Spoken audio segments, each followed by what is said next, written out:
Yeah. So if your goal is to reduce taxes to as little as possible, but Yes. at some point you also want to sell a business and have it look like it's profitable enough for somebody to want to buy it. How do people look at that? Oh, okay, great. And basically what you're getting at, and I've heard this from people is, hey, if I'm doing these tax strategies, somehow I'm going to be minimizing what my revenue is and all that. Most businesses are sold on the revenue side. Okay. So whether you're saving a lot of money in taxes and all that, first of all, if you do save money in taxes, it boosts your revenue and can increase your cash flow, which will ultimately help you sell for a higher multiple. Okay. So we're always trying to, and we do some business planning with our clients also. Also, when we sell on the back end, when people sell on the back end, we have several different strategies where we can structure things over time to minimize our taxes massively.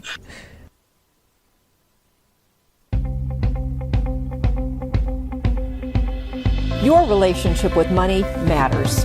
I'm Michelle Perkins, and this is the Money and You podcast, where I will be breaking down your relationship with money, offering tough love money tips, and a money dating plan that will focus on lifting the barriers to success to help pave the way for better money practices and increased wealth. It's time to take control to live a limit-free life. It starts today. Hello and welcome to another episode of the Money and You Show with Michelle Perkins. I'm so happy that you're here. We have a fabulous show. I love that it's this week. I love that we are airing a show like this the week of Independence Day because, as we know, wealth and money help us to be more not only financially independent, but to be able to have the freedoms and make the choices that we want to live our best lives. So today I have a fabulous, very knowledgeable guest, Mark Miller, and he is actually going to help us to see how the very wealthy strategize and get rich as a person who has worked in that arena for quite some time. So I'm going to tell you a little about Mark. Mark has spent over 30 years in the tax and financial services industry, helping his clients grow and protect their wealth. He has worked with hundreds of business owners, physicians, executives, and high net worth clients, cutting their taxes significantly. He helps them grow and protect their businesses and retirement assets in good times and bad, plus preserve long-lasting family legacies. Welcome, Mark. Well, thank you, Michelle. It's a pleasure to be here today. It's wonderful to have you. Your bio was much longer than that, but I figure we'll dive in and you can give us some more background. Tell us how you arrived in the place you're at right now. Well, actually, I'm the CEO of Hilton Tax and Wealth Advisors, which is a spin-off firm of the Hilton Family Office. I'm actually the manager of the Hilton Family Office. It's a multi-family office. It's not a gigantic office, but we've got Hilton family members, various other multi-families that are in the office. I've been in the business for 30 years. I've been working with the Hiltons for years. Done all sorts of things with them. Hilton Tax and Wealth Advisors is kind of our spin-off company to kind of bring advanced institutional based or what we call smart money strategies more down to Main Street. So we have a real passion. My main partner is Brad Hilton, who is the grandson of Conrad Hilton, who was the original founder of Hilton Hotels. And we have a passion for bringing these kind of advanced, really incredible strategies more down to the average investor so they can take advantage of things that the wealthiest of the wealthiest do every day. Yeah, thank you. That's fantastic. And I don't...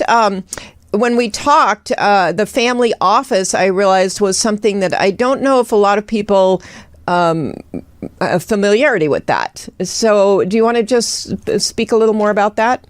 Sure. So what a family office is, and actually the family office concept was started in the 1800s with the Rockefellers, that were having all these different advisors that were telling them all these different things, and they were getting poor financial advice because none of the advisors were really talking to each other.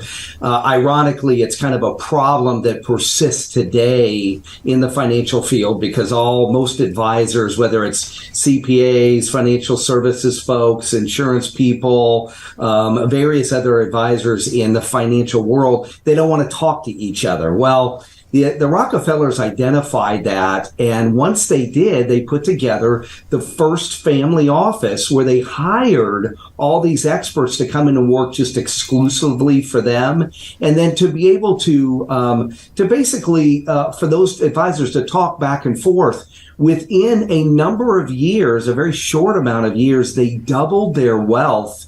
And the Rockefellers directly associated with doing a family office. So over the years, the family office caught on. There's been multi-family offices, which is what we are working toward, what's called a virtual family office, to where we can go out and get the best and the brightest in the country to come in and help all of our families, not just the Hilton family, but all of our families manage their money better and make smarter and more powerful and efficient decisions in their financial lives. Yeah, thank you. I love this idea because it is something where I've even noticed in my, tinier world that my CPA and my financial advisor and, a couple other of my advisory people don't connect. And it's up to me to be like, well, my advisor says this when I'm talking to my CPA, and then going back to it. And I've been telling people for a while, it's important to get people together. Sometimes that's easier said than done. That people have to be willing, but it's a really important thing. The strategy can be so much better if these people are actually, interacting and discussing things together. Yes, absolutely. And in our world, we call that synergy. And really, the family offices would not exist without it. And our concept, and really the things we're talking about today, is bringing, again, these advanced concepts down to Main Street. Will we bring along that strategy instead of the advisors being afraid to talk to each other? We allow them to collaborate and work together, which for the average investor, let's say it's somebody that has $500,000 or $250,000 or $1 million or whatever, ultimately over time that can be hundreds of thousands of more dollars, if not millions of more dollars in their pocket over time to help them work towards financial freedom faster. Yeah, very interesting. So do you have suggestions on how people could move closer to that if they're not in that situation where there is a family office, but how can they sort of create a little of that? Right. And well, again, that's kind of the concept of Hilton Tax and Wealth Advisors. Okay. Again, doing that more. And we structured it to where when somebody comes on board with us, we kind of get the best of the best. So we call it's more of a virtual family office concept. And again, more down in Main Street, where we get the best and the brightest all over the country, if not the world, and we allow those people to all have that synergy and talk to each other. Now, if you don't have that ability or you're not connected up with us or whatever, I think it's vital that you at least try to get your advisors to talk to each other. But I will warn you, it's very tough because a lot of times they're just afraid of each other. They're afraid if they bring somebody in, they're going to contradict their advice or that they're going to pull assets away from them or something like that, which is just, it's really asinine, but it's the way, unfortunately, the way it kind of works on the retail side of the business as opposed to kind of more institutional, kind of smart money side of the business.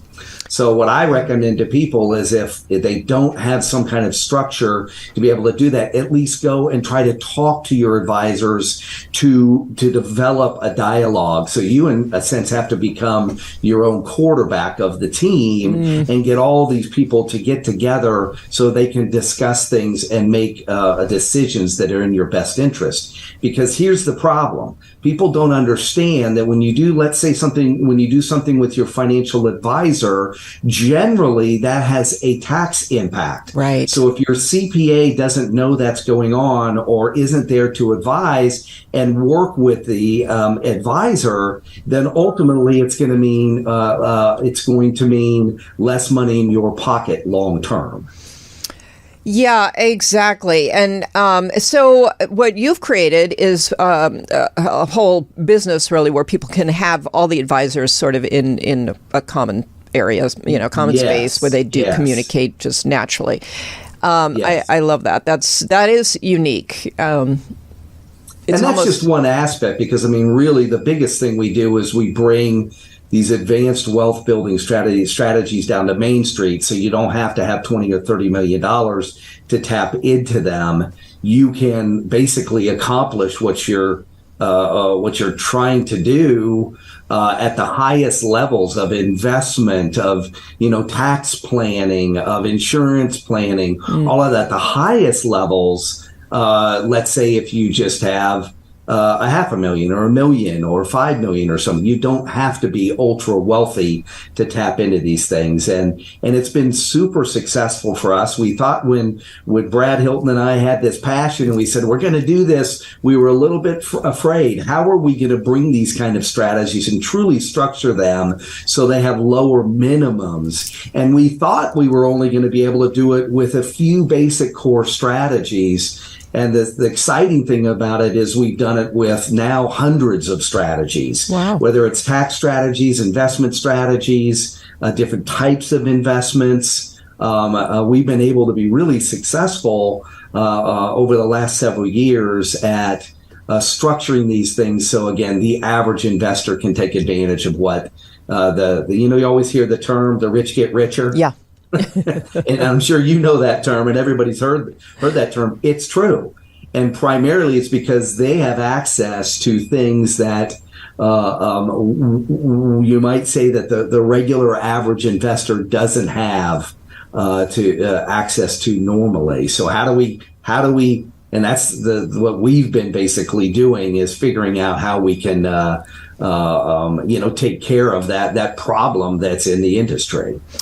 Yeah, you bring up such an interesting point, because I love thinking about mindset around money. And when you brought up the rich get richer, I feel like for a lot of people, just putting that out there, just saying those words causes them to give up versus causing them to get curious and say, okay, well, how are they getting richer? Because the term almost makes it seem like, if you are rich, you can get richer. If you're not, you might as well just forget it, So I think it's a really interesting point that doesn't have to be such a negative kind of feeling phrase. Yeah, or an overwhelm. I totally get it.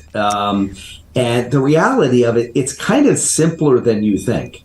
And you'll hear it all the time. You'll hear about it investing. You hear the likes of Warren Buffett or folks at BlackRock talking about it. It's like the wealthiest of the wealthy do things that say normal investors on the retail side don't do things. Number one is, instead of focusing on returns, like you'll see on the retail side, great example of this, mutual funds. How do they sell mutual funds? Well, you'll always see that they sell it. Take a look at the 1, 3, 5, 10-year performance, and then pick a mutual fund that way. Mm-hmm. Well, that's based on returns. The wealthy don't invest, the wealthiest of the wealthiest don't invest that way. The first thing they look at is safety and security, or what we might call in the smart money people would call surety. And I write about this in my most recent book that came out called Hilton Wealth, surety is where they come into, if they're looking at an investment, they'll walk into a boardroom, and when they talk to an issuer or someone that's providing the investment, first and foremost, they want to know how their money's protected. Because in the space we work in the smart money space, the returns are just going to automatically be there in different areas. So the way that the rich stay rich is they might take 40, 50, 60, sometimes 70% of their portfolio and put it in a myriad of very safe, secure investments. It doesn't mean they won't make returns then, because they're going to take the other percentage. They're not going to risk the farm, but they're going to take the other percentage and tap into specialized and have great access to private equity, alternative investments, advance some of the, best money management in the entire world. That's still going to allow them to make, often 10, 12% per year, but with very little downside risk. So they're not going to lose the farm. They're not going to lose a lot of money if there's a huge downturn, and their wealth just keeps increasing year after year. Yeah, it's coming back to me now, our earlier conversation, and I found this to be really fascinating, because I do think there's a misconception that getting very wealthy is all about taking risk. That it, and again, people sort of give up. They're like, I don't have that kind of, income or assets or whatever to be able to risk it all like they think that the wealthy are doing. So I thought that was fascinating. Yeah. And the fact of the matter is there's some core basic rules. I love Warren Buffett. He's got a lot of great stories and all that. Warren Buffett's a great example of someone in his career found value, did a lot of low volatility investing, found value, great value investments, value in the markets, and then allowed time to kind of do its thing. And first and foremost, protect. I mean, you may have heard this before, and your listeners may have heard this before, when Warren Buffett was asked one time, what's your number one rule of investing? And he said, don't lose money. Okay. Then they said, well, what's your number two rule of investing? And he said, look at rule number one. Okay. So don't lose money first and foremost if you can help it. And that's, again, how the rich get richer, by protecting the majority of their assets with real wealth assets, with safe, secure type of investments. And then they get their returns from taking risks with smaller portions of their portfolio. And is there a percentage attached to that at all? Is there a percentage that's like the base that stays protected, or is it individual? Yeah, it's individual. It's on an individual basis. Like when we work with clients, generally we have to go through a series of meetings with them to get to know them, to do some kind of deep planning, do an assessment of what they have currently, and then kind of take a look at what kind of investor they are and what they're comfortable with, how much risk they're comfortable with taking. But the biggest thing we see with retail investors, and we work with folks all day long that come in that have 60, 70, 80% of their money in the markets because the markets are going through the roof, and they're like, hey, we're going to be great. But I've seen that in the past, when as soon as the markets turn, especially, and I talk about this in my book, a lot of the retail strategies that used to work do not work anymore, like the 60-40 strategy, which is basically take a percentage of your money. 60-40 is a generic term for it, but let's say it's 60% in stocks, 40% in bonds. And if you have some stocks and you have some bonds, they're going to balance each other out. It doesn't work that way. I mean, the last few downturns, there have been people that have had portfolios like that have lost 50, 60, 70% of their portfolio because stocks and bonds went down at the same time. Okay. So there's a lot of retail strategies. They're still selling money out there, meaning bringing people into managed money under the auspices of a 60-40 or a 50-50 or a 70-30 split. And it just doesn't work anymore. It's kind of a recipe for that to eventually wipe out your entire portfolio if you're not careful. Wow. Okay. So how do you manage that? How do you keep that from happening to people? Well, you do it by structuring a portfolio, again, like the wealthiest of the wealthiest do, where you take the majority, not the majority, but it could be the majority of your portfolio, put it in safe, secure assets of many different types that are available at the Hilton Financial Network, and some on the retail side too, that keep the majority of your money safe. And then let's plug in those strategies, those private equity alternative strategies, and some, high quality managed money with a smaller percentage of the assets. Okay. Mm-hmm. So if the markets go down, both your stocks and your bonds aren't going down at the same time. Maybe just that 20 or 25% of your portfolio is going down, but the rest of the assets are staying stable at the same time. Yeah, very interesting. Does that make sense? Yeah, it does make sense. Hey, can you give a couple of examples of some of these higher quality, investments and things that maybe the average investor is not being told about or seeing? Or doesn't have, the biggest thing is doesn't have the access to. Okay, yeah. And that's what we're trying to remedy. For instance, like on the private equity side, people hear that and they're like, oh, private equity, that sounds like, very convoluted, and what's involved there. Well, there are, thousands and thousands of companies out there that are what's all called on the private equity or institutional side of the business that are providing offerings every day to the very wealthy investors. Now, we've structured a lot of those to come again a little more down to Main Street. But as an example, some of these private equity firms might provide a direct investment in a burgeoning company where you can become a principal, but yet they're designed, they have surety on them to where, let's say that something would happen to that investment, that your principal is protected and you're going to get paid back, but you're taking a little risk. A lot of them provide direct notes because many of these companies need capital. Right. So they'll provide direct notes that are backed up by direct access or liens against properties or whatever, but then they guarantee an interest rate, like a 6% or 8% or 10% interest rate, some even 12% that we work with. So those are great examples of what the wealthiest of the wealthiest invest in to protect their money to a greater extent. Now, obviously, there's the standard, government bonds, the CDs, things like that. There are brokered CDs that tend to pay higher interest rates that are on the institutional side. So those are pretty kind of standard more. But then we help our clients tap into some of these really even higher level opportunities, getting some great surety, but getting guaranteed interest rates or things along those lines. Okay. And are there rules that preclude people with lower, net worth from being able to take advantage of these, or how have you? Well, generally there have been. Okay. The rule is that the rules have for many, many, many decades have been that the kind of limiting the barrier to be able to be involved with these is money. So if you don't have $10 million or a minimum of $1 million for some of them, or $2 million or $5 million or $20 million, whatever, then you can't invest.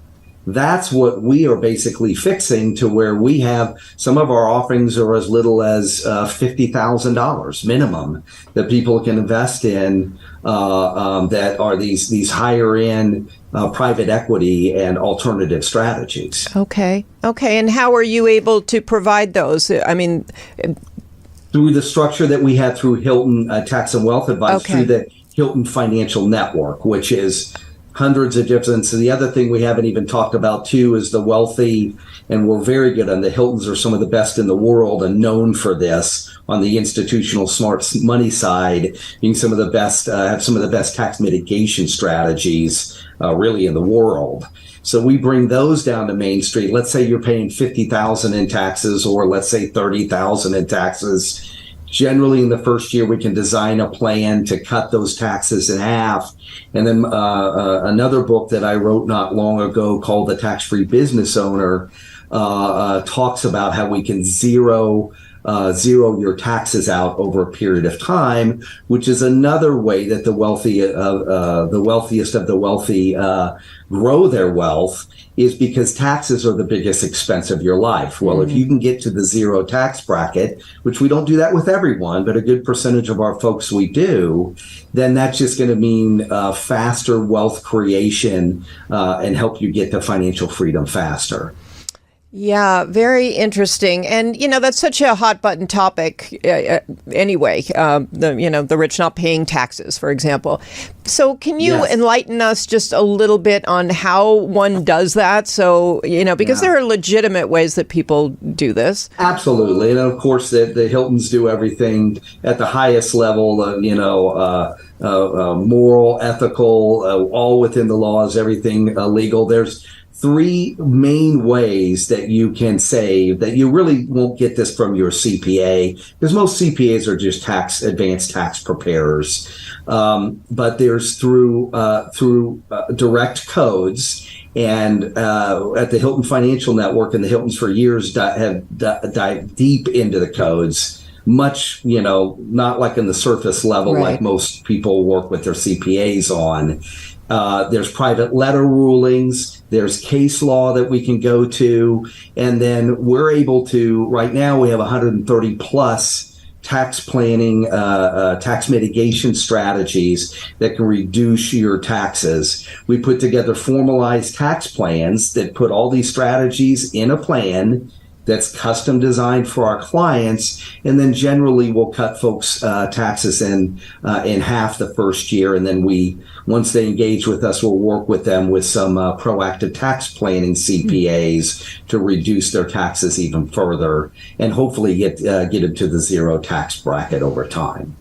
Yeah, thank you. I love that. So it's really just knowing the code on a deeper level than most people do, because there's a lot in there that isn't being taken advantage of. And we're also, because people are always, when they come on board, because they haven't been exposed to some of these smart money strategies, they're like, oh, I'm going to get audited because their CPA tells them that. Right. If you do something different or not normally what their CPA does with them, maybe some entity planning, hey, put money into a qualified plan, then if you do something different than that, you're going to get audited, right? Mm-hmm. That is a total myth. And I kind of go through that in my tax planning book.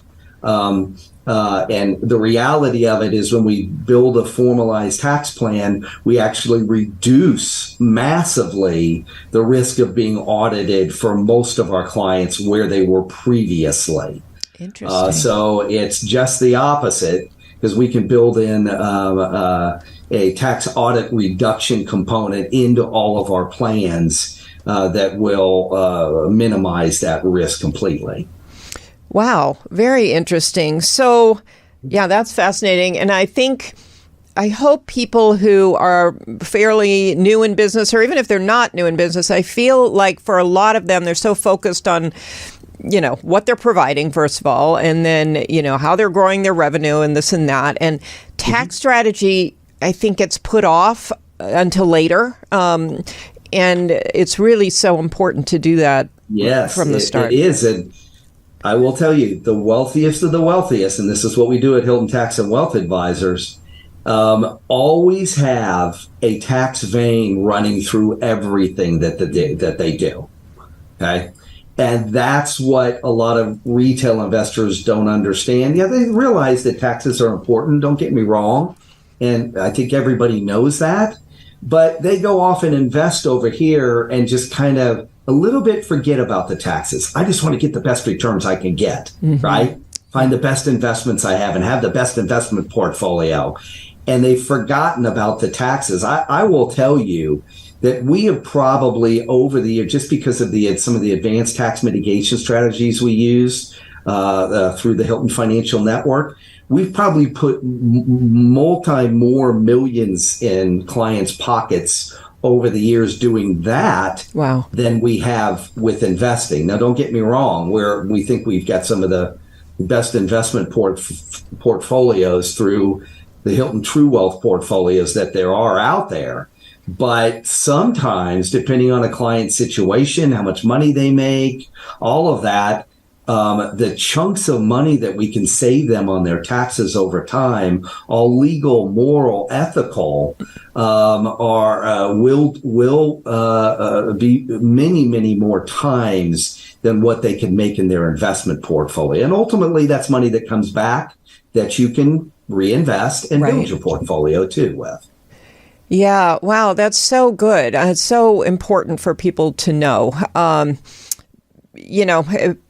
again, I feel like tax strategy is sort of a necessary evil, but people don't get that excited about it. So it's very much what you're saying. They get excited about the investment piece. I honestly believe now, and I found out about tax planning in the early 2000s. I won't go into my story because we got limited time here, but it was shocking to me when I really found out about tax planning and started to save. I mean, I put millions and millions of dollars in my own pocket just from putting a tax plan together. Over the years, I realized, and that's why I started providing this to my clients and structuring this. One of the things that Brad Hilton has loved about what we do is formalized tax planning, because in my opinion, especially for business owners, so don't get me wrong, high net worth folks, physicians, executives that are highly paid really need tax planning. But in my opinion, you need a tax plan as much as you need a business plan, and maybe even more. Your business will generate a lot of income, obviously, and a lot of cash flow. But again, when you start compounding and layering all of those, a great tax plan on top of it, all of a sudden you've got massive tax flow freed up to help build your business, for your business to invest in itself, or just invest in your own personal portfolios.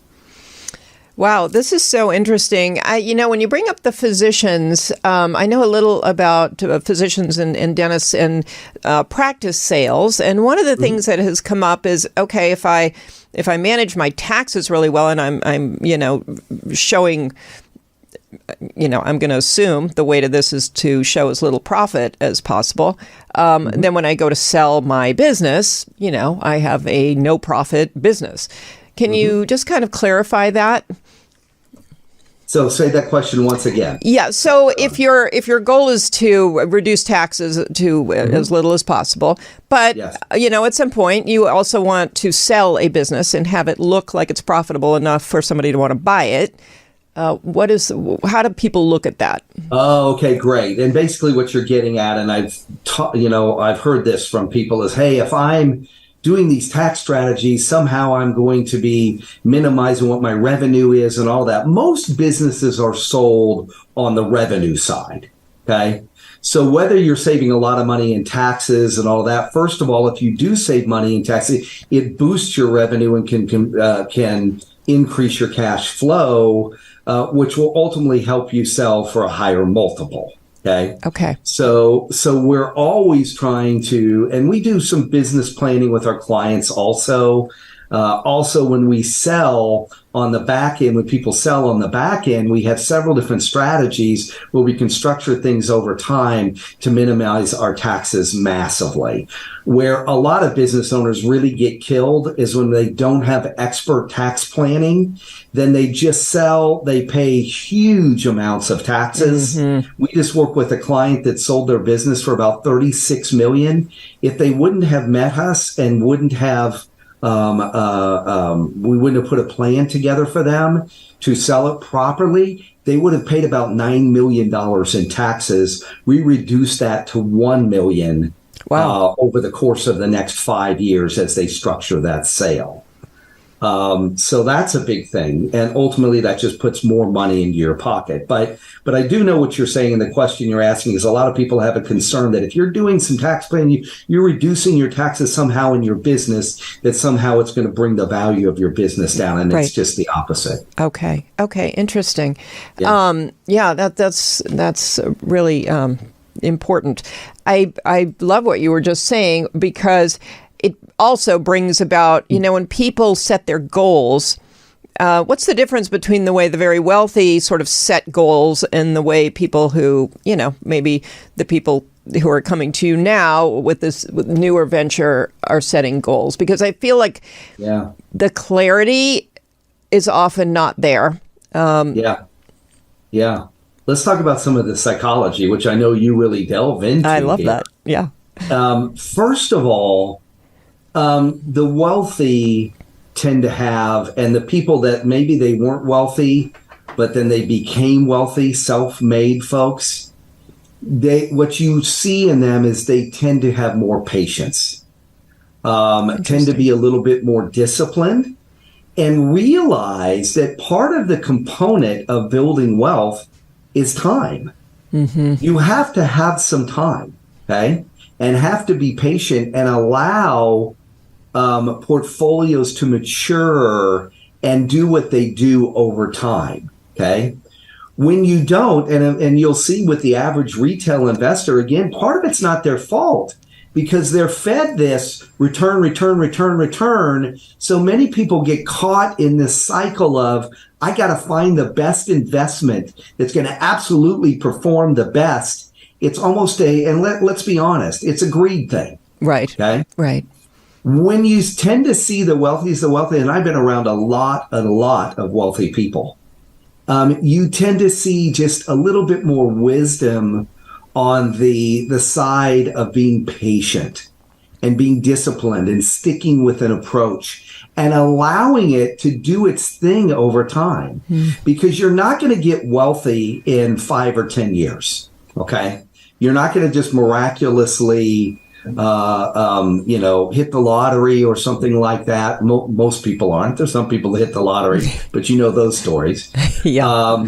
And part of that, maybe I should kind of expand on that. Sure. Because actually, it's a good thing that you have patience with investing because it teaches you, it gives you the wisdom to pause at the right times and be aggressive at the right times. Okay.